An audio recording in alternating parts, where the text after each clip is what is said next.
probably 90% of contracts are going to be compromised. So 90% of smart contracts are going to be compromised. Today, there is about $3 billion at risk in high-risk contracts. We're sitting doing one of our research sessions with a prospective user, and he was looking at the screen of super early prototype. He was like looking perplexed. He's like, that's an F.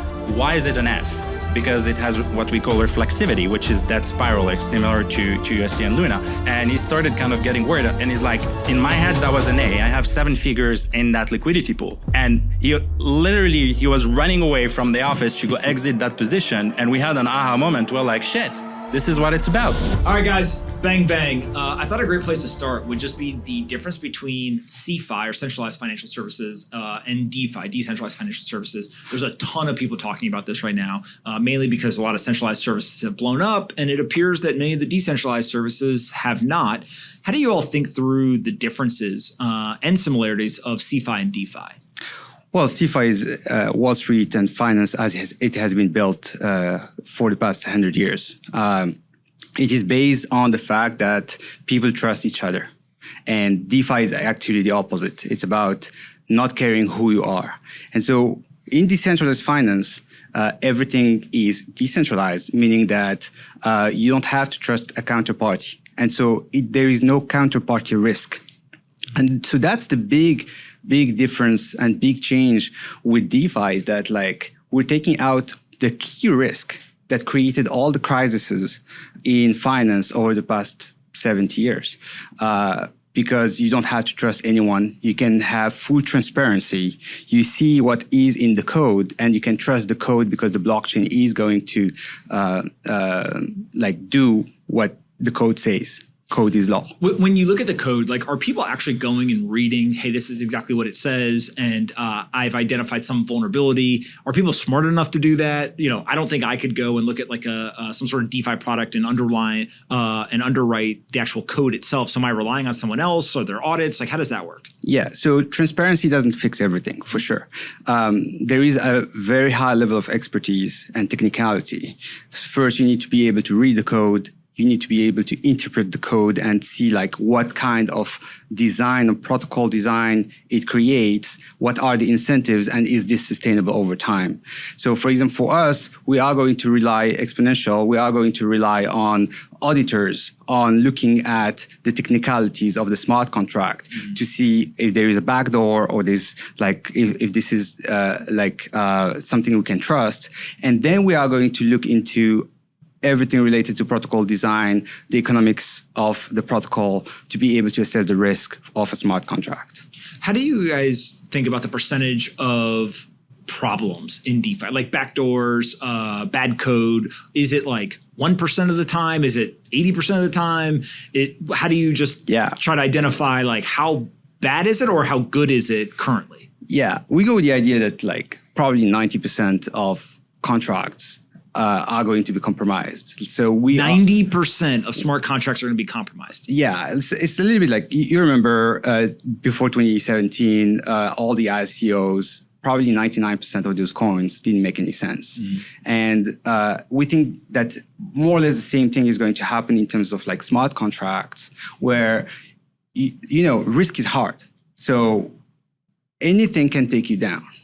And with our framework at Exponential, for example, we are looking at thousands of risk vectors, things that can take you down. And any of these ones, like, for example, a backdoor on a smart contract can drain the funds. So we're like at the crux of the issues. Like CeFi comes with a ton of risk, and we've seen it recently, especially counterparty and credit risk, because you're trusting someone. DeFi gives you trustless, which is amazing because it's free, it's open, you know what's going on. Now it's so open that now you need a framework to figure out what's good versus what's bad. And that's what we're building at Exponential.fi. It's the ability to understand. Our framework can be simplified into a grade A to F. So this is an A, this is an F, and here is why. And to answer your question with like some numbers, there were about $60 billion lost to vulnerabilities over the past 4 years. Today, there is about $3 billion at risk in high-risk contracts that we've identified, actually, that would be rated basically D or F in our framework. Yeah. So A to F is like the grading here. And what makes something an A versus a B versus a C? Like, I think the extremes, good versus bad, or like people can wrap their heads around. But when you get into more of the granular differences between grading, what is the difference? Yeah. So our framework is built on facts. That's the first thing. It's table stakes. It's like the most basic thing is, has the protocol been audited? Who are the auditors? Are they reputable? And then we look at the protocol code quality, at the protocol maturity. Of course, if it's younger, it's more risky. So we effectively our grade is not opaque. So it's not like, oh, it's an A and that's it. It's like, it's an A, and here is like all the metrics we've looked at and so on and so forth, and how we've come to that conclusion.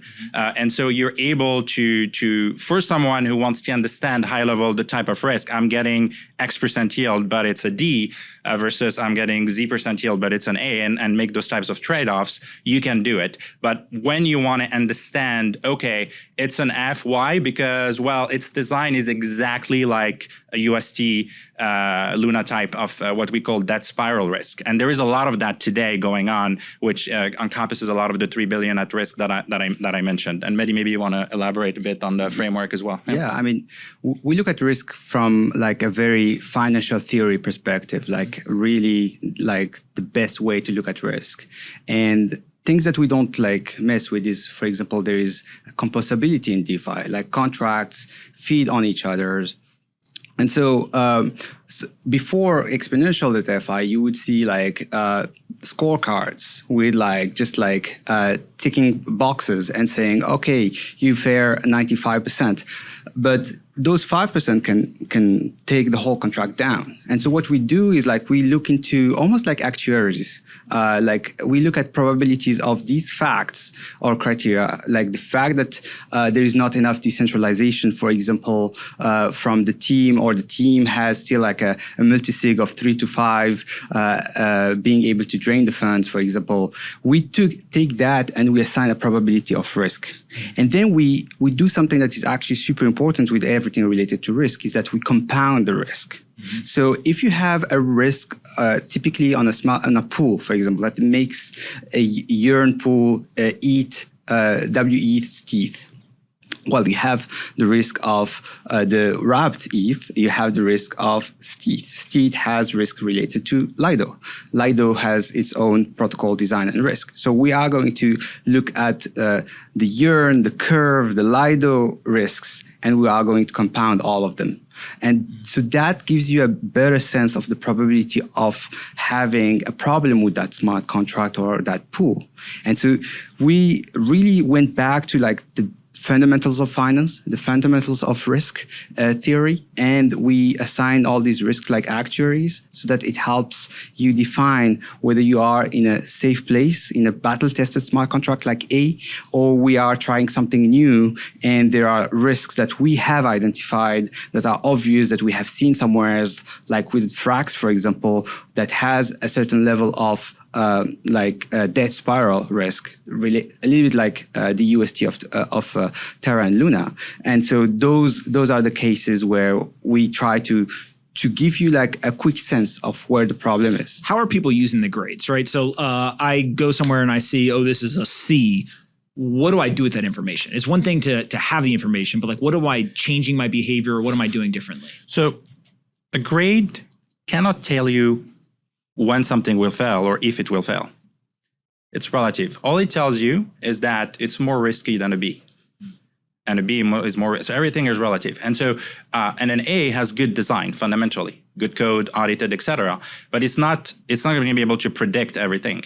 But what an A isn't necessarily risk-free, and F isn't guaranteed to fail. That's right. But it is a relative comparison in terms of the risk based on the information that you guys have. That's right, exactly. But what it allows you to do, which is very useful, is find the right investment opportunity for you. So with DeFi, it's super open, it's amazing, and it removes some of the issues we've seen with CeFi, right?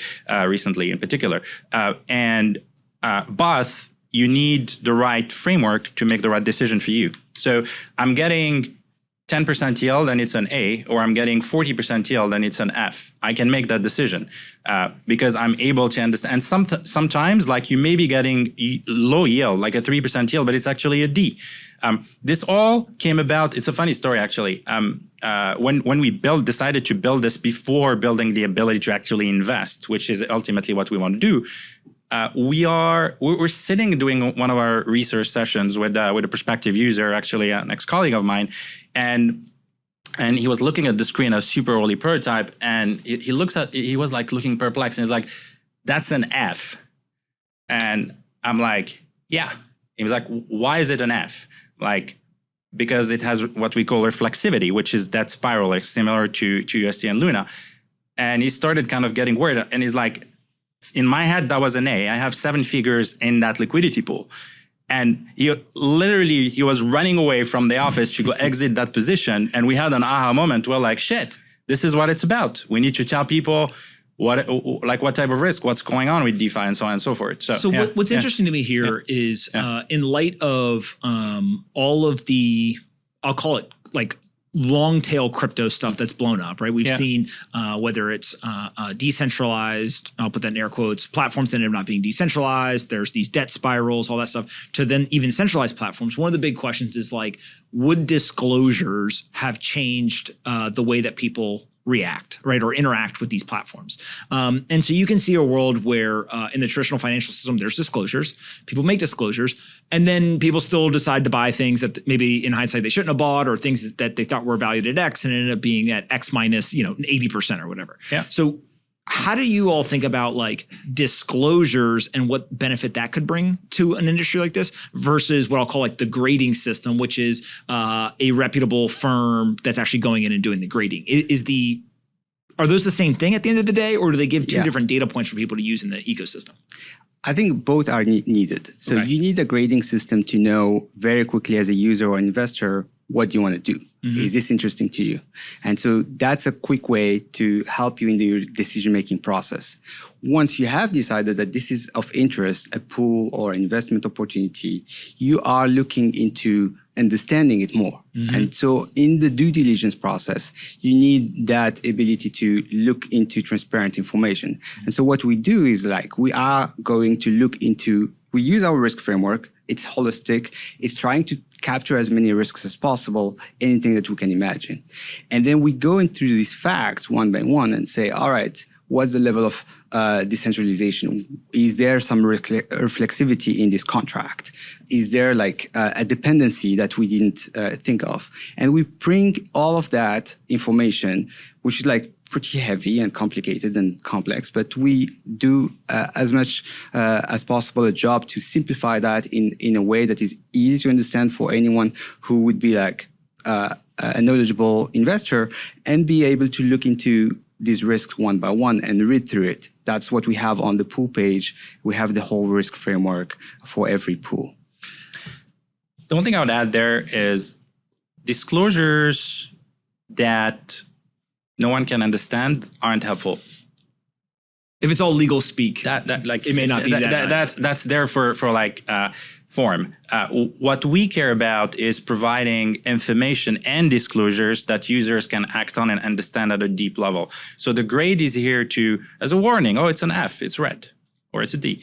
And then you go into it and you can read facts in an easy to understand interface with words like this protocol has been audited, or this protocol has not been audited. This protocol is less than a year old, therefore it increases risk. I'm going to the most basic one. It can be like there are some more complex ones, obviously, there. But that's what we're about a framework that makes disclosures understandable and decision-making better, because that's what's needed. We believe in DeFi. It's an amazing ecosystem, but it needs some like table stakes things to help people like make the most of it effectively. Yeah. What is the biggest risk that is as like pervasive as you guys can see that most people don't understand? So it's less than a year old. Okay, people understand that, and they basically can just look, hey, when was this started, right? Yeah. But what is the thing that you're like is most like the most mispriced in the industry? Yeah, go ahead. I think it's the debt spiral risk. It's the reflexivity. Explain this in more detail. What is a debt spiral risk? So, for example, in the case of the Terra Luna UST, when UST depegs, you have to sell more Luna, which decreases the price of Luna and decreases the chance for the chain to sustain itself. So you end up with a circle where all of a sudden UST is less trustworthy. You also have a debt spiral risk sometimes when you end up having a company in CeFi that has more liabilities than assets, like it happened with FTX, for example. You start to have a debt spiral because you don't have debt yet before the run, the bank run. So what happens is that you have more people getting out, which increases the risk that you will be left naked at the end. And so you have to get out.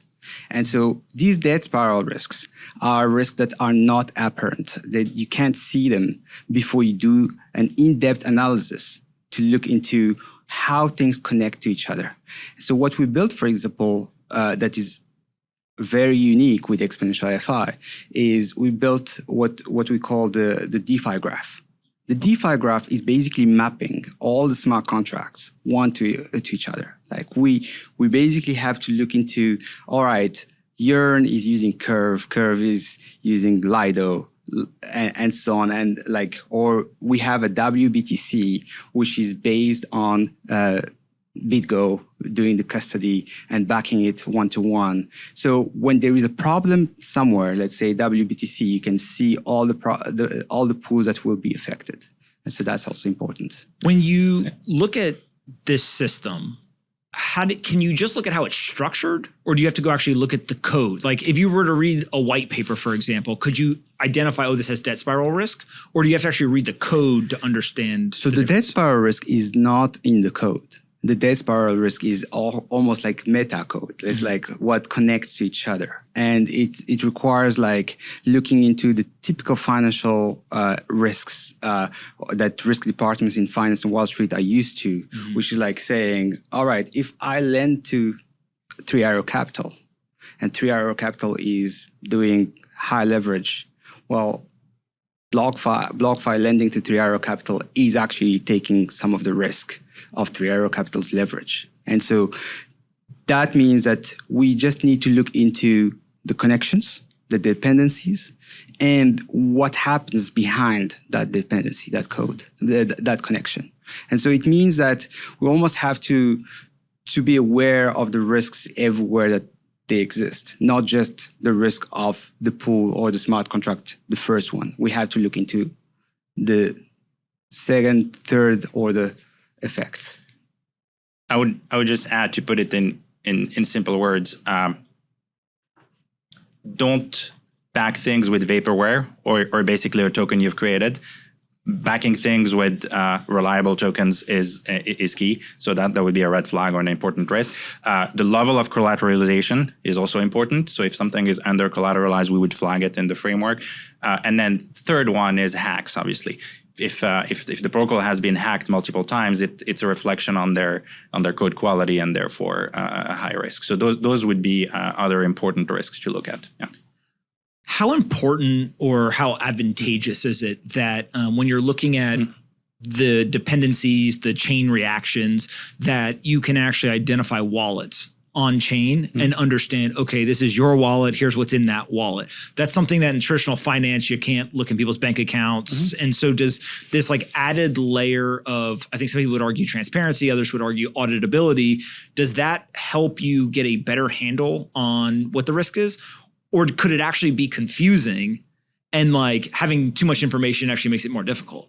It's actually helpful to us and the user, more importantly, because the way we've built our framework, or our first feature is called Rate My Wallet. You can enter your wallet and it tells you what's A, B, C, D, F in your wallet effectively. Very useful because it allows you to, so for the user, that transparency, a level of transparency enables them to instantly figure out what they got into. And Mehdi, maybe you want to add? Yeah.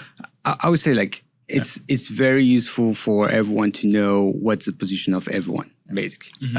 That helps a lot with what we do in terms of like building the DeFi graph would not be possible with Wall Street because of the opacity of the system. And that creates all these like cycles where we leverage too much, then like there's like a downturn.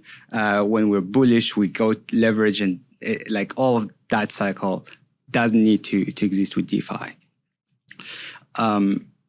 Yeah, that's basically. Rate My Wallet basically looks at the assets that are in someone's wallet and tells them, high risk, low risk, here's your grade, whatever. Exactly. I think that out of everything you guys have said so far, the part that will surprise people the most is that 90% of smart contracts you all think will be compromised at some point in this DeFi world. Is that a death sentence for DeFi? Like 90% could be compromised. Does that mean like, hey, the system doesn't work? Or is it, no, we understand that people should be aware of the risks, but like this will still persist? How do you think about that? No, so we are at the very beginning of DeFi. And what we see is that we are building the infrastructure of the internet of money. So what it means that like once we have, for example, a smart contract like Uniswap that does a job that is real, which is like you are able to swap one asset by another. And that's like a job that exists in normal finance, market making, that we have now a smart contract do for you. That job is needed. And being able to do it in a decentralized fashion is phenomenal. It's mind-blowing. So it is like a real job behind this. What you need is like you need a little bit of time to test the contract. Uniswap v2 today has been used with billions of assets and billions of dollars of swaps. It has been around for more than 2 years. It kind of started to be battle tested. So that infrastructure, that becomes infrastructure of the internet. That becomes real, what we should call protocols. We should not call protocols everything. We should call protocols things that are like in the internet. You have TCP/IP, SMTP, HTTP. All of these are actually real protocol that you can rely on, and that build a internet that is decentralized, that is like censorship resistant. And that is coming as well to DeFi. Probably the case with Uniswap v2 code. A little bit probably less the case on like Aave and Compound, but definitely better on Aave and Compound than many other lending protocols. And so what you have is like you have like all these new jobs that are becoming decentralized, that don't require human intervention anymore, that are being done, jobs that are being done by blockchains, by basically machines. And that's something that's actually revolutionary. All you need is to be able to bring liquidity, real assets behind it. And that helps you create a yield. So all of this like is an ecosystem that is very nascent. It is normal in that process that 90% of smart contracts would have an issue. But what we see is that this is a anti-fragile system, aware ecosystem that is basically learning as it fails. And once we have looked into reflexivity, once we have looked into a smart contract that was not 100% plus collateralized with like strong assets, we know that these are problems.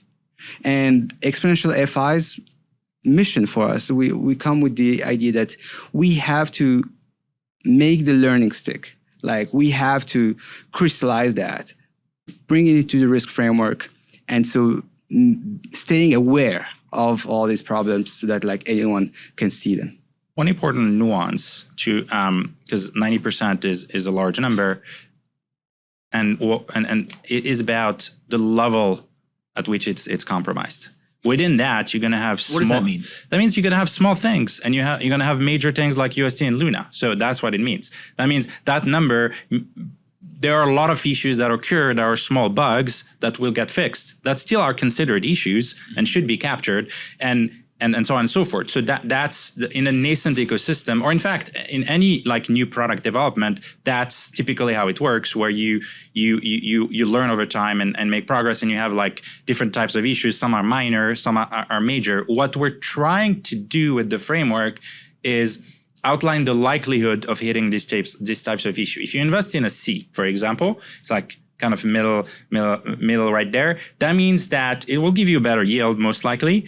But it comes with some risks, meaning the likelihood of having some of these issues of vulnerabilities will happen. So that could be a minor hack, for example, that doesn't have a major financial issue, but that the protocol will resolve, learn from, and then move to a new version that will be stronger over time, and so on and so forth. If it's a D or an F, then the likelihood, like what we flagged, is things that can make lose all your money, which are a lot bigger. But effectively, eventually, the system will converge into stability, and we'll see more A's and B's in our framework. But it will take a little bit of time. Yeah. And one important distinction there. 90% is about smart contracts by numbers. We're not talking about locked value or lost value.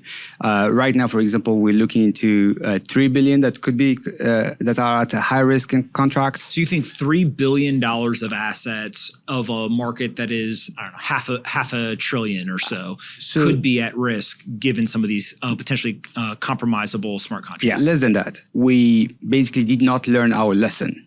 And that's something that that's where you see an F or a D, and we tell you, like, you should probably get out of there. Mm-hmm. Do you guys ever say that? Like, would you ever tell people, like, hey, you should get out of this? Or does that cross the line into, like, now you're giving financial advice, and so you can only arm people with as much information and, like, risk disclosures or transparency as possible? The latter. So our entire framework is about providing the information for the user to make their own decision. It's educational. It's there for clarity and transparency. But we can't tell someone get out or get in. That's not for us to say. If someone wants to take risk, that's their decision.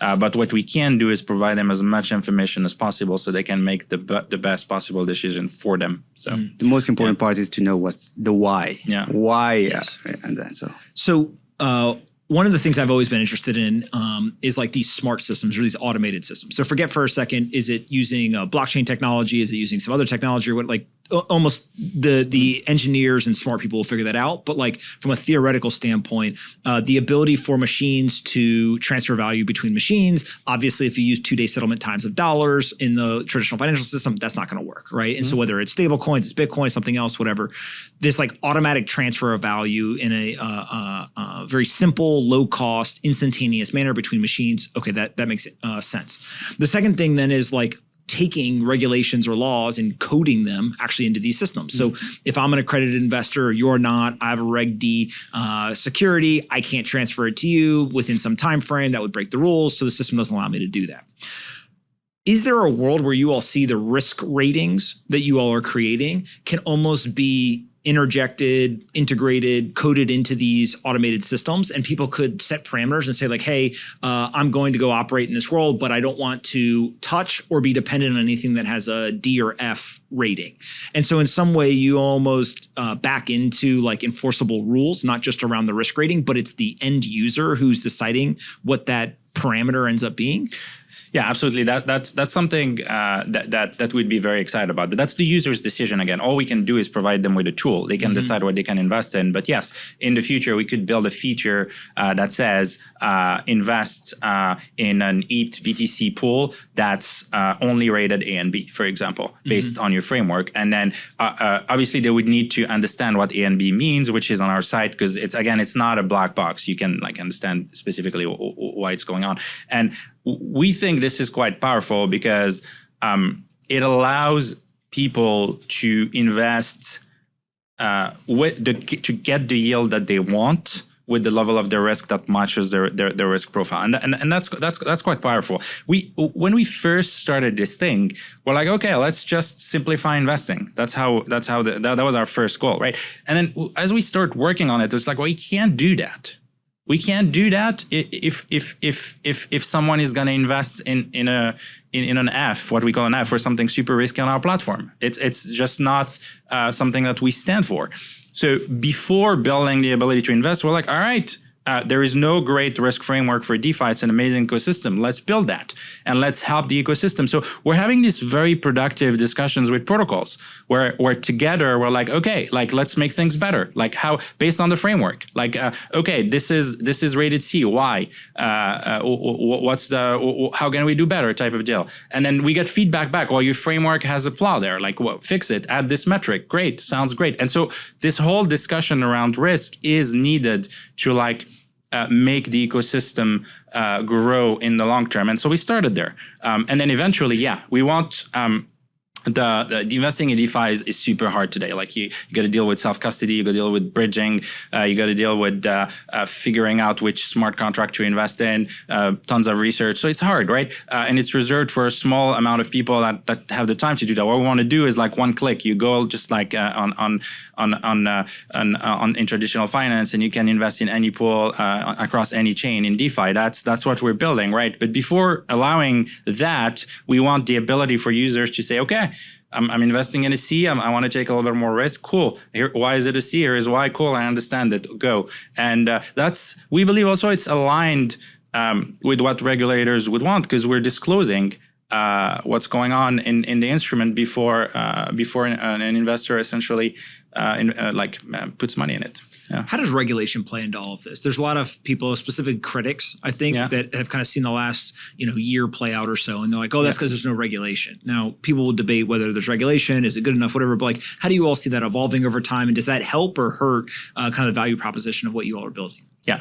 So we think that ultimately our goals are aligned with the regulators' goals. That's how we're designing the platform. So our philosophy is help the user make great decision, provide them with the right information, don't mess with users' fund. Everything is backed one-to-one. So we have a lot of like key principles that would be aligned with that. So there needs to be a level of framework created by regulators. I think it'll happen over time, and I think we'll adapt to it as it comes. But what we're trying to do is get ahead of it and build things the right way so that it benefits the ecosystem in the long run, and ideally regulations will eventually follow and have essentially support the ecosystem by putting the right guardrails, but without constraining it either. That would be the dream essentially, and I think it'll move in that direction eventually. Yeah. When we think about this industry in general, even though things have blown up, there's this perceived risk that you all are highlighting. Is it still growing, or has it plateaued in terms of growth? Like, how do you all think about where we are today and where maybe it's going from like a growth standpoint?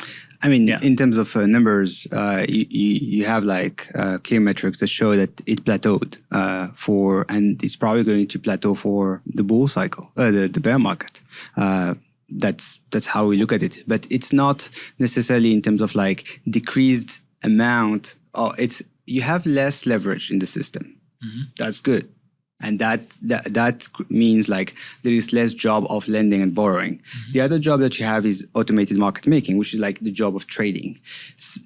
Like Coinbase, exchanges, they show that like the volumes decreased. And so similarly, you would see that in terms of automated market making. So with these two jobs of lending and borrowing and market making, you probably like have like headwinds.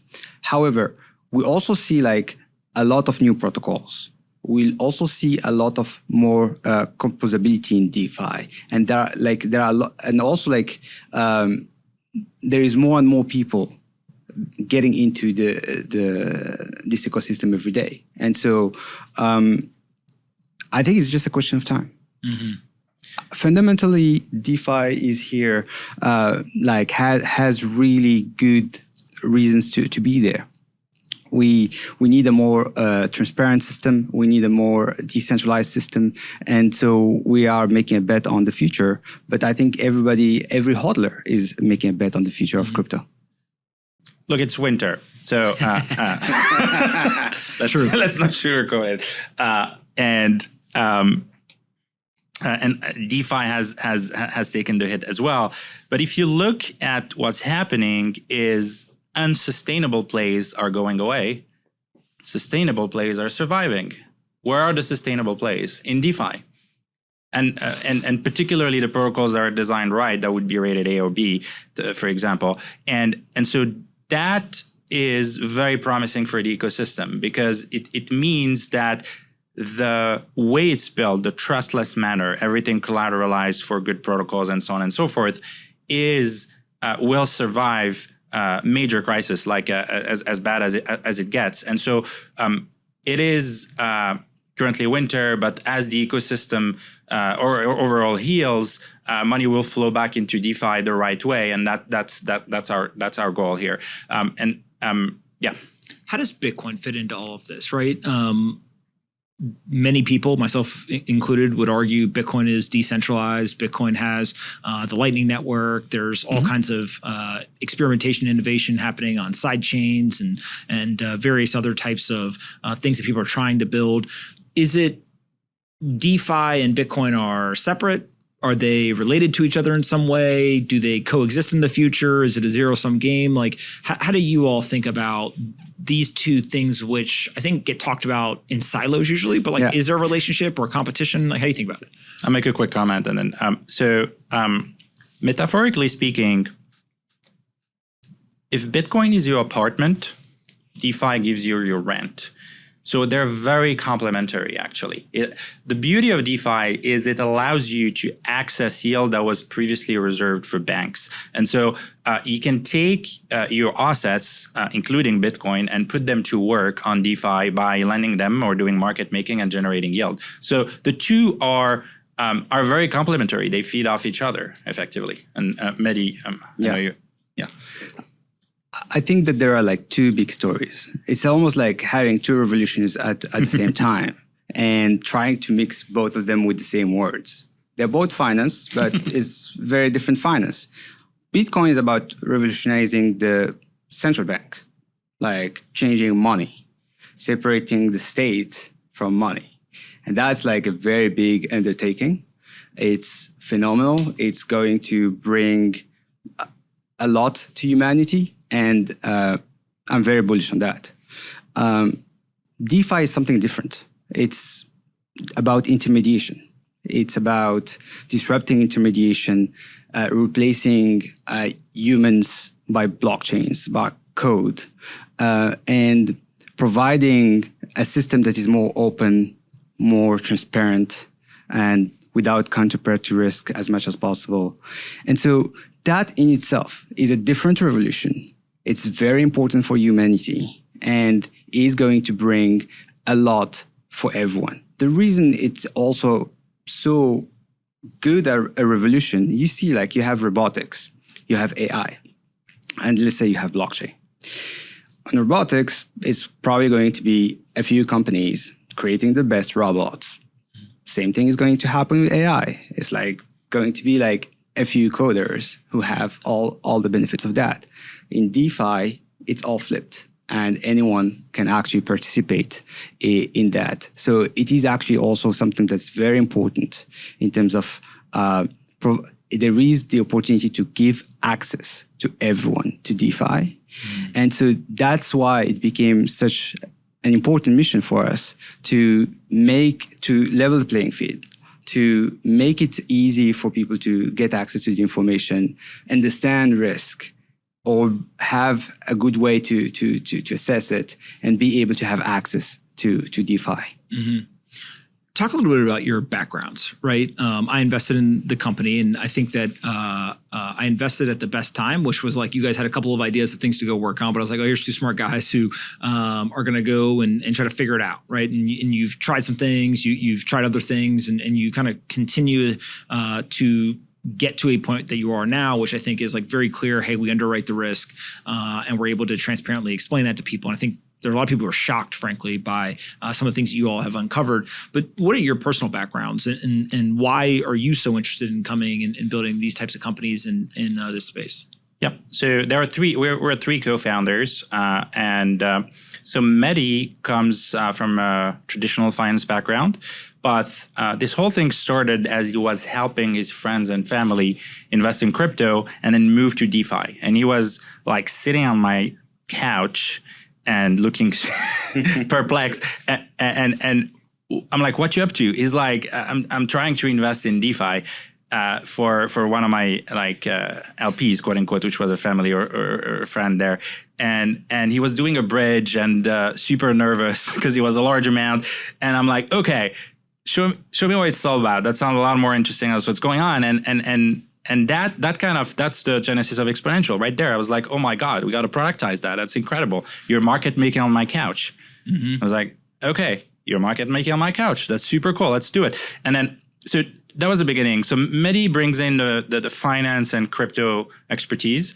Greg, our other co-founder and CTO, is ex-Amazon, led the acquisition of a company into Amazon, deep fintech background, and so on and so forth. And myself, product, and looked after everything fintech at Uber for a while. So we have kind of very complementary backgrounds between technical, product management, crypto, and DeFi in the team at the founding level. And then when we started hiring, we're like, who should we hire, right? So one of our investors says you should sprinkle in some degens. That was the term, and I was like, no.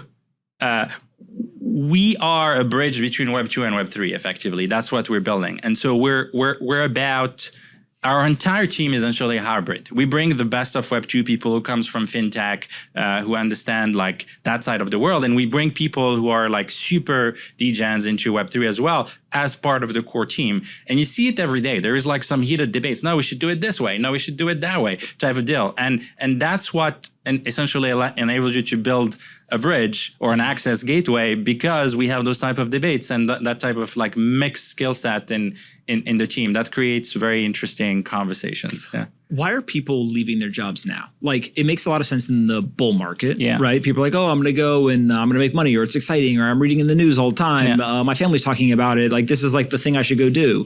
In a bear market, it's almost the exact opposite. Like, everyone's like, this is dying, it's going away, whatever. Why do you see people quitting jobs in traditional finance or tech or wherever and joining now? I think it comes down to whether you see the light. It's DeFi is definitely the future. There is like a lot that is there in terms of like transparency, in terms of like building the Lego blocks of finance from start, and building it the right way. Everything should be asset collateralized at a more than 100%. Everything should be, if there is risk, you should be able to see it.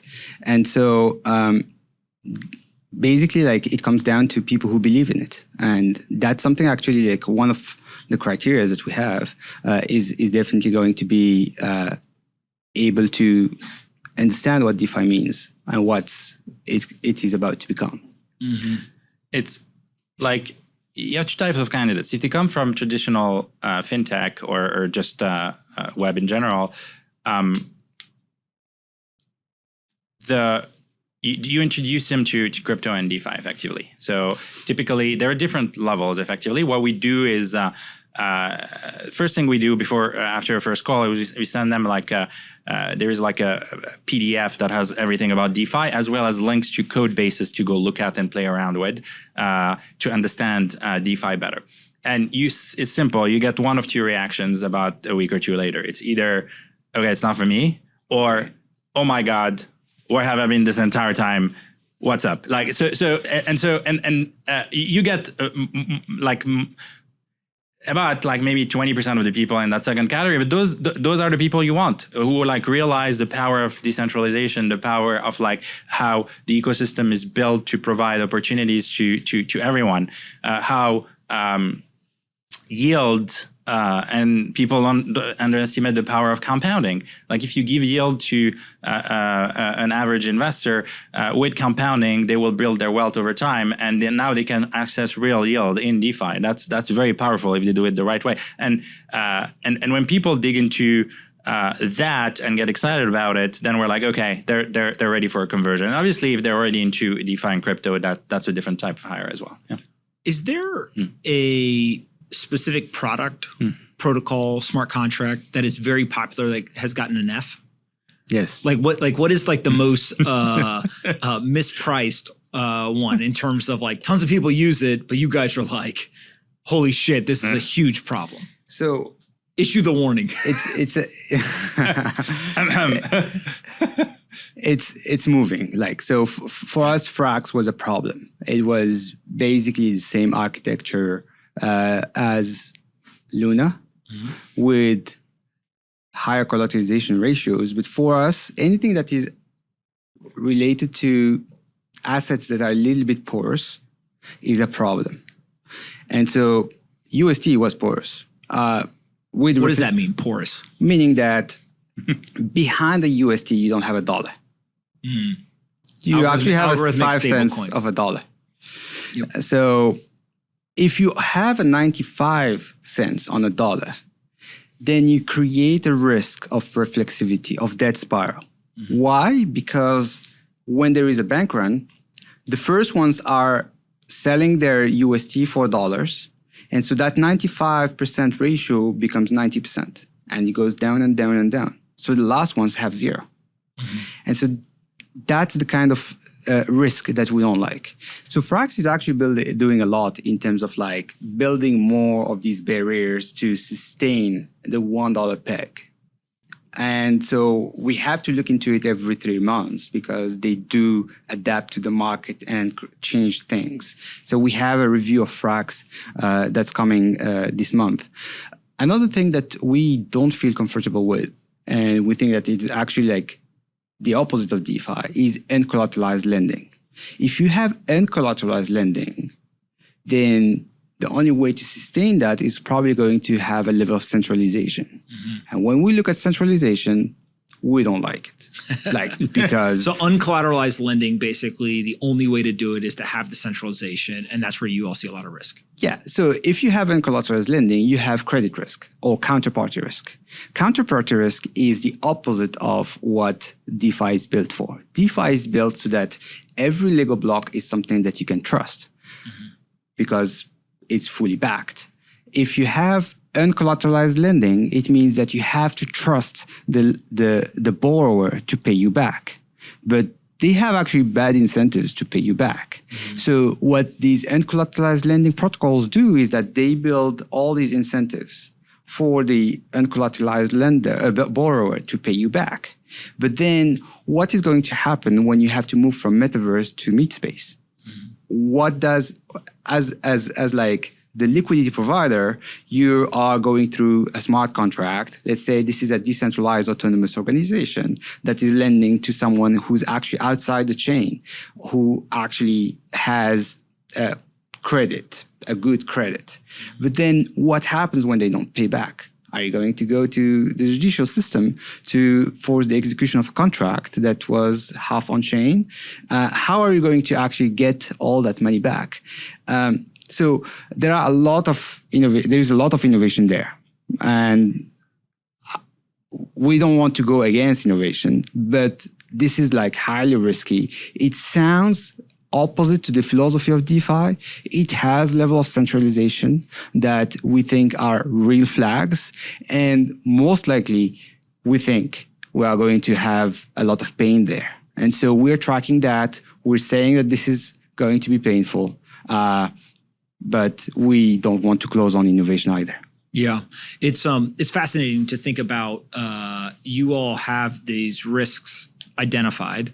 You're able to grade them, and still lots of people are using these products and almost don't care to some degree. Like, is there an element of like, no, the most risky thing is where the most return potentially is. So like, I want to go invest in all the Fs. Like that would be insane to me. But maybe I'm just I'm too risk averse. I don't know. So. You guys are laughing, so like it seems like maybe. There's so many ideas. It's a debate we're having all the time internally. That's why I'm laughing. But the worst thing that can happen is you invest in an F and you don't know it. That's what we're trying to avoid. So first step is you know what you're getting into, and as long as that's happening, there is transparency, and the user know what's up. Now, when we allow investing, where do we draw the line for Exponential DeFi, our platform? And so we're still debating, but we think we'll draw the line probably at C. You can invest in ABC and stay away from DNFs, because if you want to do it at your own risk with MetaMask and so on and so forth, that decision has not been finalized, but that's what we're throwing around internally. So number one priority, let the user know what's up. Number two priority, when you're building an investment platform, then build it in a way that like helps people help themselves and invest in things that are reasonable effectively. Yeah. Yeah. Got it. The as you look forward, what are you most excited about that you all are building? Is it the continuation and like getting better and more accurate at underwriting the risks, or is it something else? The risk is a means to an end. I was like, okay, we want to allow people to access yield. We can't do it if they can make the right decisions, so we have to build that. If there was a third party that did it well, we would have used them. There wasn't, we built it. So ultimately, we want to be the gateway into DeFi. We want people to access financial freedom through yield, because compounding is super powerful. We all know that. And so if you can choose your investment strategy, whatever it is, like I want a third cash, a third Bitcoin, a third Ethereum, for example, that's your strategy. Instead of letting it sit and do nothing, you take that, put it on DeFi, and get yield on your core assets effectively. That's what we're about. We're about creating the access gateway to yield in a way that's simple, compliant, secure, where things are completely back to back. Like we don't mess with customers' funds. Things are, if you invest in a pool, your funds are effectively secured in that pool, and that's it. There is no leverage or so on and so forth. We invest heavily in security. Like basically, a lot of our things are multi-sig. Like for example, to change a risk rating, it's multi-sig. A single person cannot do it.